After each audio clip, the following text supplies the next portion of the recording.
মানব জাতি গঠনে শিক্ষা এবং সহায়ক শিক্ষার ভূমিকা পর্ব 218। বহু কিতাবে বিশ্বাসীরা কি কাফির, ফাসিক ও মুনাফিক নন? প্রিয় মানব জাতি, সালামুন আলাইকুম।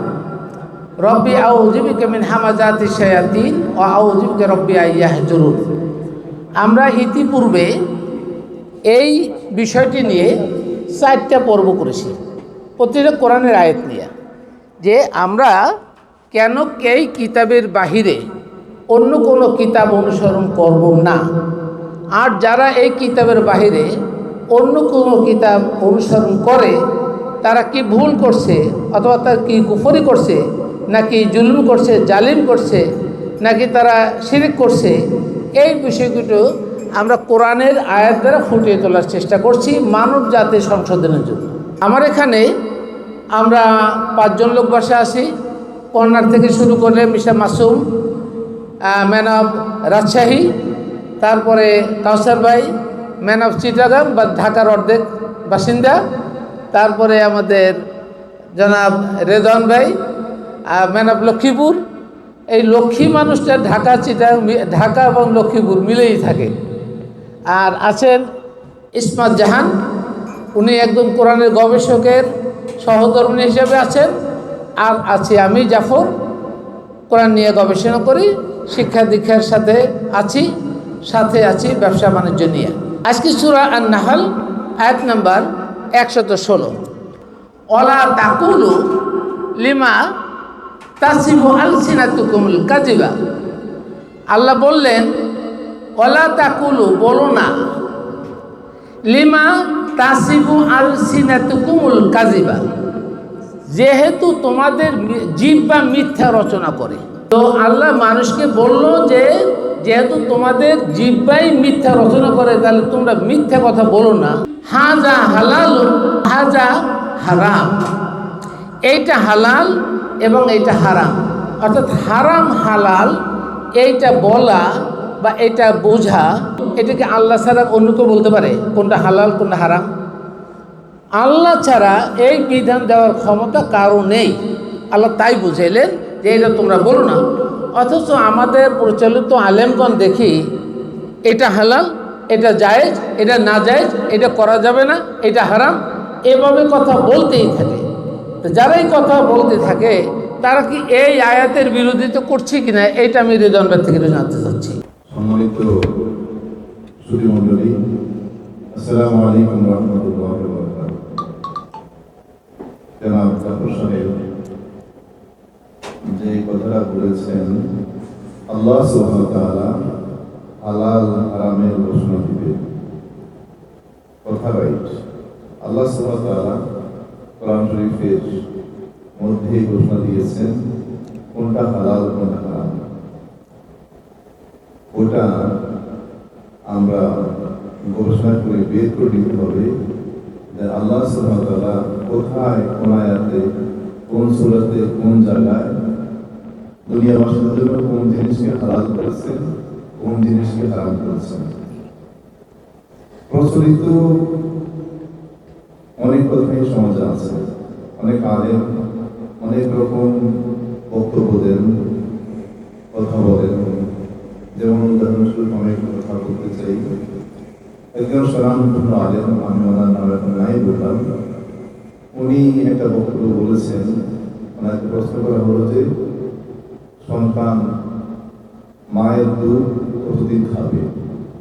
উনি সরাসরি জবাব দিয়ে দিলেন, যতদিন মায়ের বুকে দুধ থাকবে ততদিন খাবে।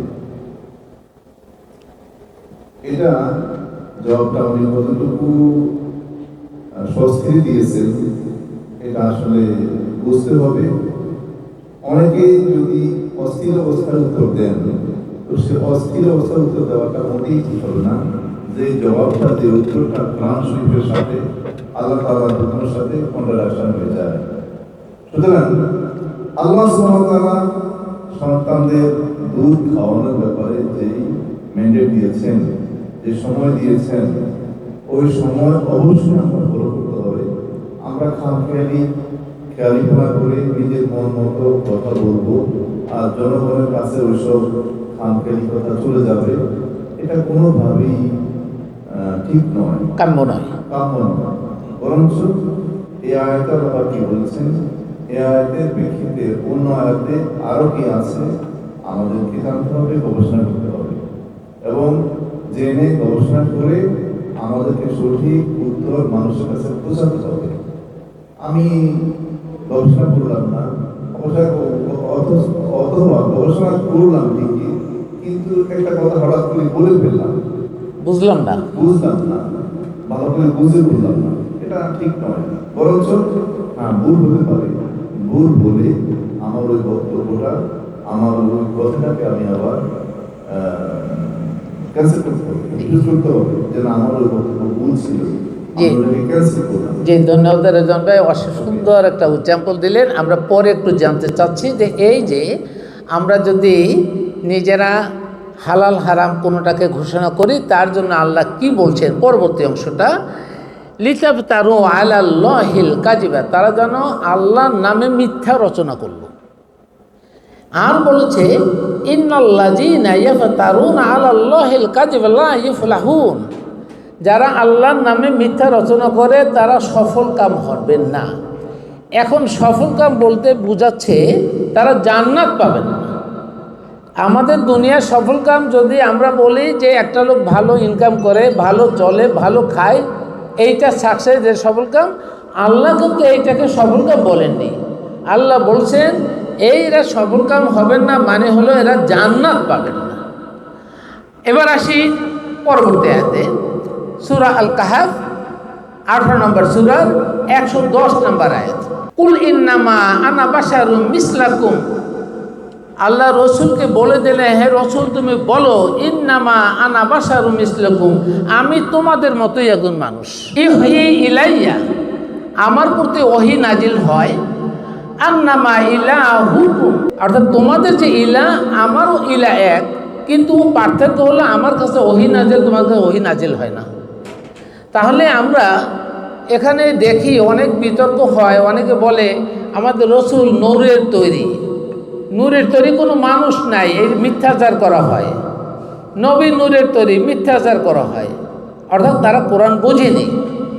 পরের অংশে আসি, ফামান কানা ইউরিদু লিকা রাব্বিহি, যারা রবের সাক্ষাতের আশা করে, কখন?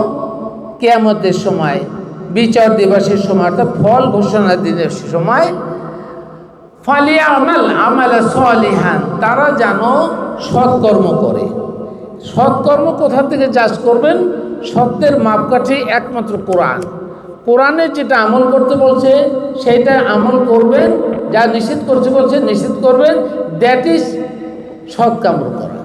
অন্য কোনো কথা না, অন্য কোনো বানানো কিতাব যদি আমল করে তারা সৎকর্ম করবে না। ওয়ালা ইউশরিকু বিইবাদিহি ইবাদাতান রাব্বিহি আহাদা, আমরা দাসত্বের ক্ষেত্রে কাউকে অনুসরণ করব না, অর্থাৎ তোমরা করো না, ওয়ালা ইউশরিক, তোমরা শরীক করো না, ইবাদাতান রাব্বিহি আহাদা, রবের এক রব, এক আল্লাহ, এক রব, এর সাথে অন্য কাউকে দাসত্বের ক্ষেত্রে আমরা শরীক করব না। তাহলে এখানে বোঝা গেল আমরা কোরআন ভিন্ন অন্য কারো কিতাব, মানব রচিত কিতাব অনুসরণ করতে পারি না। যদি করি তাহলে এই কোরআনের কথার সাথে আমরা ভিন্ন হয়ে যাই, কাফির হচ্ছি, মুশরিক হচ্ছি, জালেম হচ্ছি, মুনাফিক হচ্ছি। Clear concept? কোনো সন্দেহ আছে কি? আলহামদুলিল্লাহ, এখানে আমাদের বুঝার বিষয় এবং জানার বিষয় হল, আল্লাহ সুবহানাহু ওয়া তাআলা ঘোষণা করেছেন কোরআন শরীফ ব্যতীত অন্য কোনো কিতাব গ্রহণ করা যাবে না, অন্য কোনো কিতাবের শিক্ষা নেওয়া যাবে না। তো আল্লাহ সুবহানাহু ওয়া তাআলা ঘোষণা করেছেন আতিউল্লাহ ওয়া আতিউর রাসূল ওয়া উলিল আমরি মিনকুম। সুতরাং আল্লাহ তাআলা ঘোষণা অনুযায়ী প্রথমত মানুষকে অনুসরণ করতে হবে আল্লাহ পাকের হুকুম, অর্থাৎ কোরআন শরীফ। দ্বিতীয়ত হল রাসূল, আমাদের রাসূলকে মুহাম্মদুর রাসূলুল্লাহ সাল্লাল্লাহু আলাইহি ওয়াসাল্লাম, ওনার জীবনী আমরা অনুসরণ করতে হবে। সিরাত রাসূল, আল্লাহ রাসূলের জীবনে যত হাদিস আছে, ওনার জীবনের আদর্শ, সেগুলো আমাদেরকে অবশ্যই অনুসরণ করতে হবে। উলিল আমরি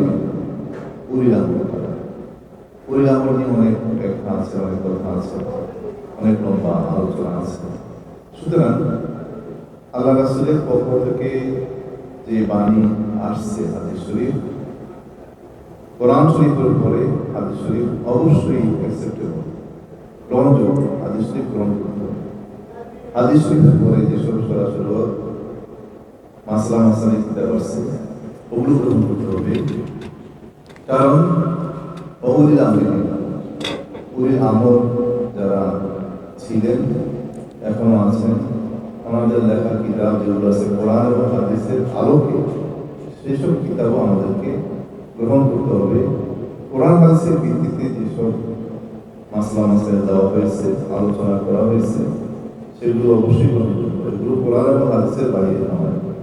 সুতরাং ওইসব কিতাব অবশ্যই গ্রহণযোগ্য, ওইসব বই, গ্রন্থ, ইতিহাস অবশ্যই গ্রহণযোগ্য, যেগুলো কোরআন এবং হাদিসের আলোকে গঠিত, লিখিত এবং পঠিত। কোরআন এবং হাদিসের বাহিরে, কোরআন এবং হাদিসের সাথে যেগুলো সংঘর্ষ আছে, ওগুলো কখনোই গ্রহণযোগ্য নয়। রেজন ভাই কথার উপরে আমি একটু সংশোধনী নিয়ে আসতেছি, এখানে ভুলটা আছে। ওই আয়াতটা আবার বলেন যে আতিউল্লাহ আতিউর রাসূল ওয়া উলিল আমরি মিনকুম, আমরা আল্লাহকে অনুসরণ করব এবং সেই সাথে রসুলকে অনুসরণ করব। বলা হয়নি আমরা নবীকে অনুসরণ করব, বলা হয়নি আমরা মুহাম্মদকে অনুসরণ করব, বলা হয়নি আমরা আহম্মদকে অনুসরণ করব। এর মানে হলো কি, রসুল তখনই রসুল যখন তিনি রিসালাত নিয়ে কাজ করবেন। রসুল তখনই রসুল যখন আল্লাহর বাণী সে অনুসরণ করবে, তখন সে রসুল থাকবেন। আর যদি আল্লাহর বাণী অনুসরণ না করে নিজের মন গড়া কথা, তখন আর তিনি রসুল না, তিনি সাধারণ একজন মানুষ, তার উপরে ওহী নাজিল হবে না, রিসালাত পাবেন না। আমি আবার বলে দিই, উলিল আমরি মিনকুম, উলিল আমর শব্দের অর্থ হলো একমাত্র খত আমর, মানে হলো আদেশ দেওয়ার মালিক আল্লাহ। যে সকল লোক দুনিয়া শুরু থেকে কিয়ামত পর্যন্ত একমাত্র আল্লাহর এই কোরআনের বিধান জানে, মানে এবং অনুসরণ করে, তারা হলো উলিল আমর। তাদের কথা মানবে। সে নিজের উলিল আমর নিজের কথা বলে মানুষকে বুঝাইতে পারে। মানুষের জন্য একমাত্র হেদায়েতের বাণী হবে কোরআন, মানুষের জন্য একমাত্র হেদায়েত বাণী কোরআন। রসুল কোরআন মানত, রসুল মন করা কথা বলেননি, মন করা কথা কারো বলতে পারেন না। আর উলিল আমর যারা, তারাও নিজের কথা বলতে পারেন না একমাত্র কোরআন ছাড়া। তো এই আয়াতটা আমাদের আলেম সমাজ প্রচণ্ড ভুল বুঝছেন যে উলিল আমরি মিনকুম মানে আমাদের সমাজে যে সময় মৌলবীরা আছেন তাদের কথা মনে হয় মানলে ভালো হবে, এই জন্য আমাদের শরিয়া, আমাদের ফতোয়া, ফিকহা, মুফতিগণের কথা মানতে হবে না। এটা ভুল। মুফতি আল্লাহ তাআলা পয়দা করেন নাই, মুফতি নিজেরা মুফতি হয়েছেন। ইভেন যে হাদিসের কথা বলা হয়েছে, হাদিস মন করা আসছে, রসুলের 200 বছরের পরে হাদিস আছে। যারা হাদিস লিখছেন তারা রসুলের ইজাজত নিয়ে লেখেন নাই, আল্লাহর ইজাজত নিয়ে লেখেন নাই। তারা হাদিস লেখার অনুমতি পান নাই। এক আল্লাহর দুনিয়ায় একমাত্র আল্লাহর বাণী ছাড়া অন্য কারো বাণী যদি সে অনুসরণ করে, সে মুশরিক হবে। এইটাই বুঝের ব্যাপার, বোঝার চেষ্টা করবেন।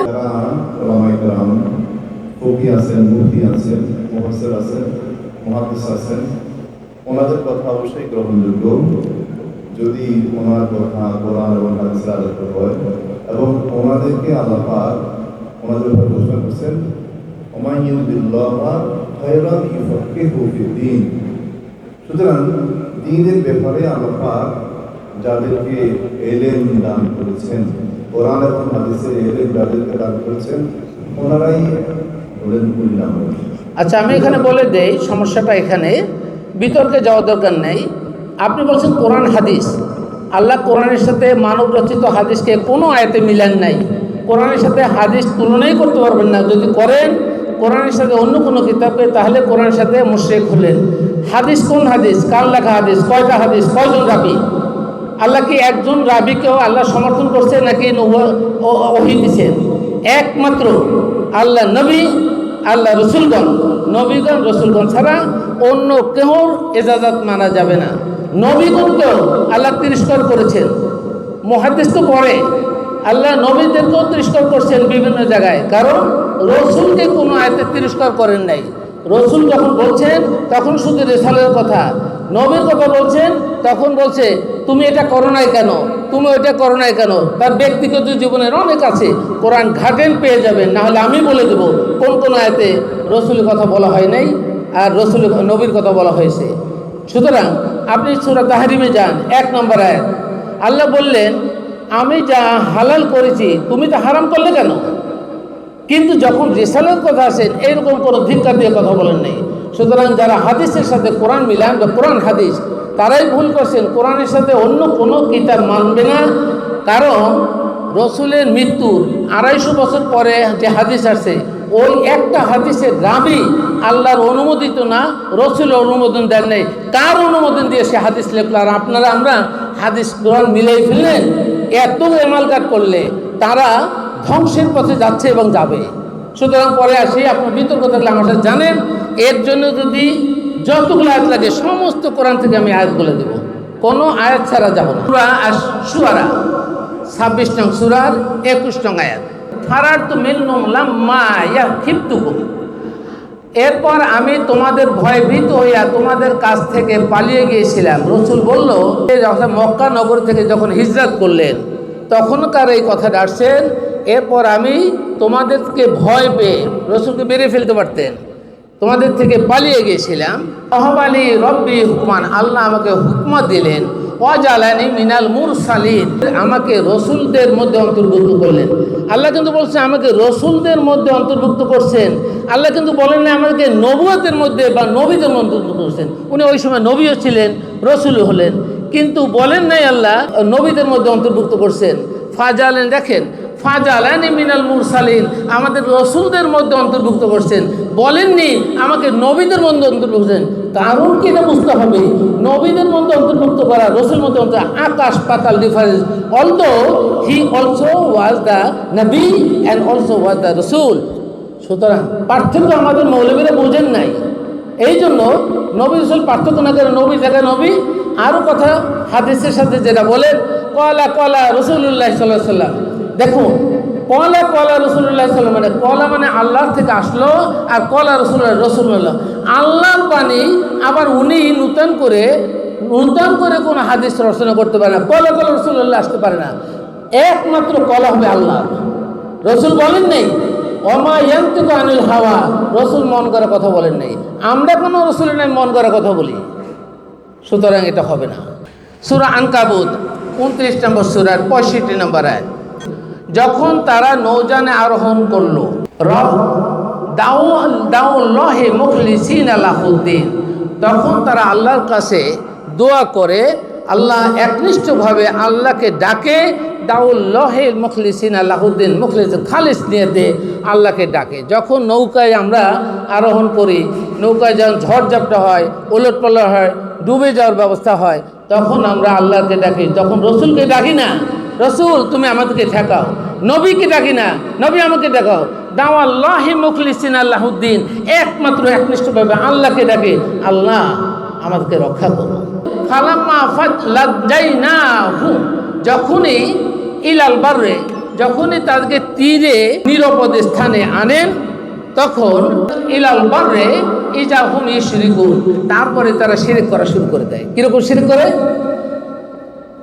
যেভাবে হোক আমার গায়ে শক্তি ছিল বিধায় আমি সাঁতারে উঠতে পারছি, অথবা নাবিকটা ভালো ছিল বিধায় নাবিক এদিকে টান্না দিয়ে এদিকে সে উঠতে পারছি, অথবা আমরা এই যে শিপে ছিলাম, শিপটা ভালো মানের, এই জন্য শিপটা ডুবে তলায় যায় না বিলে উঠতে পারছি।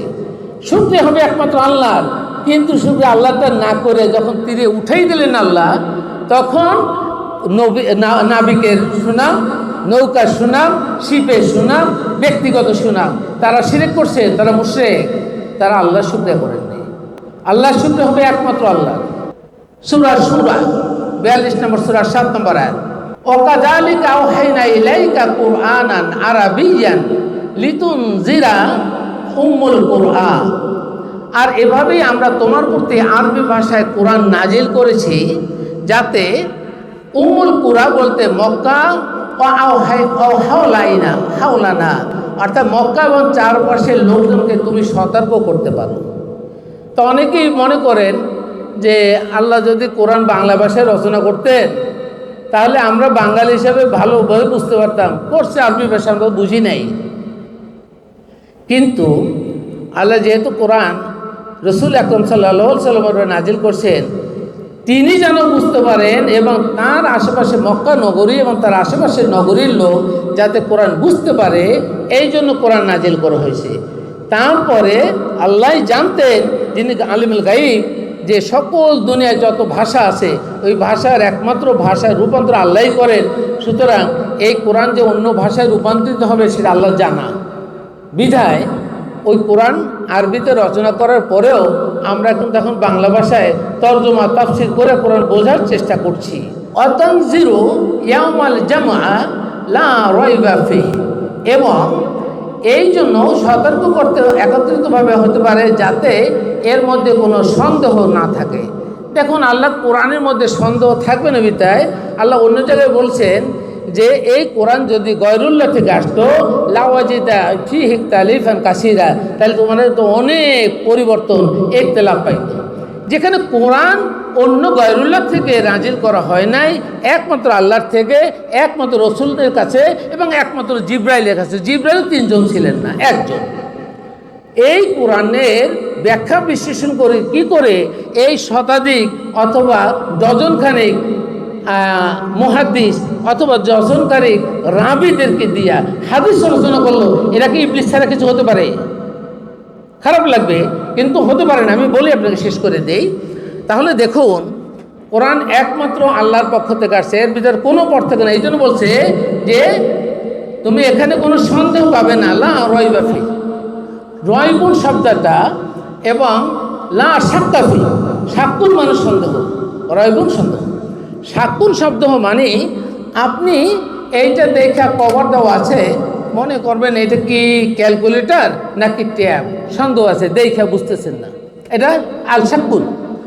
রয়বুন শব্দটা হলো সন্দেহের অবতারণা নেই, অর্থাৎ আল্লাহ তাআলা আমাদেরকে যে জ্ঞানটা ইলহাম করেন, ফালহামা ফুজুরহা ওয়া তাকওয়াহা, প্রত্যেকটা প্রাণীকে আল্লাহ তাআলা যে জ্ঞান ইলহাম করেন ওই জ্ঞানটা এমনভাবে দিচ্ছেন যে ওই জ্ঞানের দ্বারা আপনার কোরআনকে সন্দেহের মুখ আনতেই পারবে না, সন্দেহের ধারাই আসবে না, এইটা সন্দেহ। সুতরাং এই কোরআন একমাত্র আল্লাহর বিধান, আল্লাহর হুকুমাত একমাত্র আল্লাহর, মানতে হবে একমাত্র আল্লাহর বাণী। এর মধ্যে সবই পাবেন, কোনো কিছু বাদ নেই। যা কোরআনে নেই ওইটা যদি মনে করেন আমরা কেন পাবো না, তাহলে মনে করেন ওটা মৌলিক কিছু না, ওইটা আল্লাহ তাআলা ফরজ করেন, এই জন্য আপনারা দেন নেই। যদি আল্লাহ দিত তাহলে মানুষের জন্য আরও তাকলিফ হয়ে যেত, কষ্ট হতো, তাহলে আমরা ওই ফরজ আদায় করতে করতে আমরা শেষ হয়ে যেতাম, দুনিয়ার অন্য কাজ করতে পারতাম না। ফারিকুন ফিল জান্নাতে ও ফারিকুন ফিস সাইর, আল্লাহ তাআলা বললেন সেদিন এক দল থাকবে জান্নাতে এবং অন্য দল থাকবে আগুনে।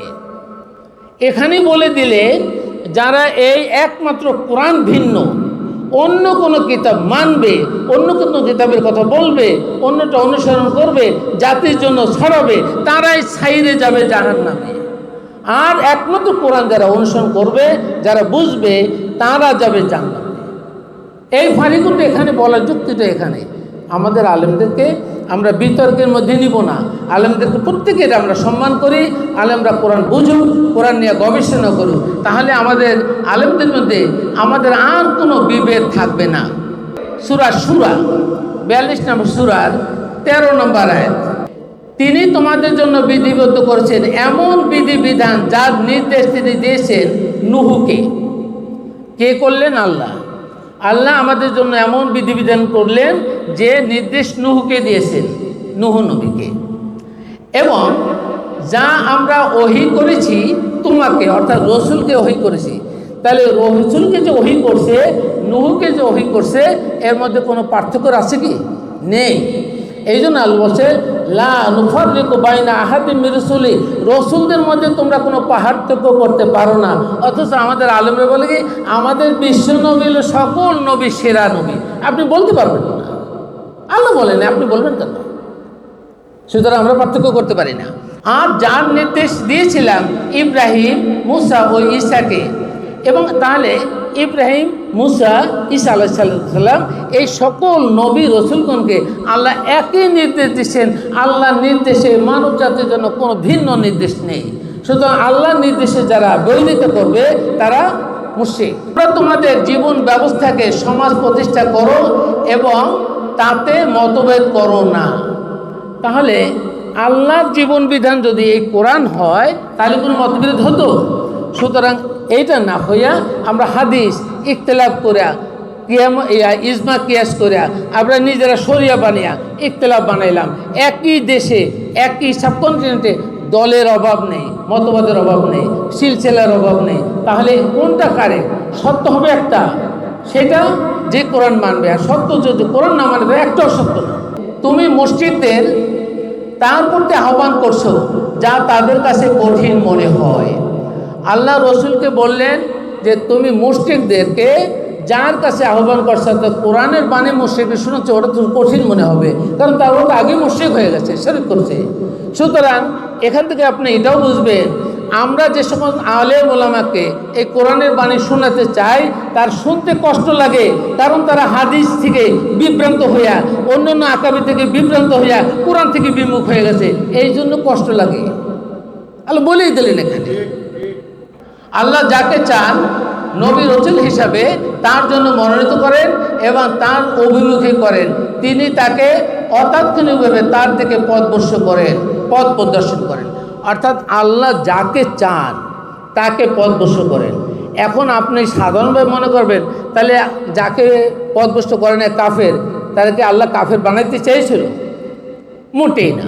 আল্লাহর অতাৎক্ষণিক প্রোগ্রাম আগে আল্লাহ দিয়েছেন কোরআন। কোরআন জেনে বুঝে এইটা অনুসরণ করলে আপনি হেদায়েত পাবেন।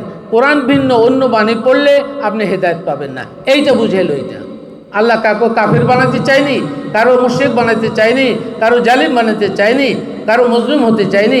এভাবে আল্লাহ চায়নি। আল্লাহ চাইলে সকল মানুষ কোরআন শিখবে, কোরআন জানবে, তার বাণী পড়ে হেদায়েত পাবে, অন্য কারো বাণী নয়।